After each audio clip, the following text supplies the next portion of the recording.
ભારતીય રેલવેએ પ્રધાનમંત્રી નરેન્દ્ર મોદીની પ્રેરણાથી દેશના 1300થી વધુ રેલવે સ્ટેશનોના કાયાકલ્પનું કામ શરૂ કર્યું છે। ભારત સરકારની અમૃત ભારત સ્ટેશન યોજના અંતર્ગત જામનગરથી માત્ર 26 કિલોમીટરના અંતરે આવેલું કાનાલુસ જંકશન રેલવે સ્ટેશન લાંબા સમયથી ગુજરાતના રેલવે નેટવર્કમાં એક સામાન્ય પરંતુ મહત્વપૂર્ણ કડી તરીકે કામ કરતું રહ્યું છે। પશ્ચિમ રેલવે હેઠળ SNG 5 સ્ટેશન તરીકે વર્ગીકૃત કાનાલુસ હવે અમૃત ભારત સ્ટેશન યોજના હેઠળ વ્યાપક પુનર્વિકાસ પછી એક નવી ઓળખ સાથે ઉભરી આવ્યું છે। હવે સ્ટેશનમાં વધુ સારી માળખાકીય સુવિધા અને ઉન્નત સુવિધાઓ છે, જે મુસાફરોને વધુ એક સારો મુસાફરીનો અનુભવ પ્રદાન કરે છે।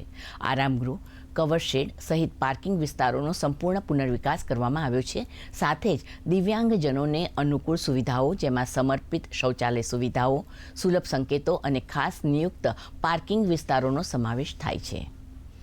अप्रोच रोड अच्छा बनाया गया है। पार्किंग की अच्छी व्यवस्था की गई है। बुकिंग हॉल, बुकिंग ऑफिस सभी की अच्छी सुविधा है। स्टेशन को डेकोरेट किया गया है, उसके लिए भी काम किया गया है।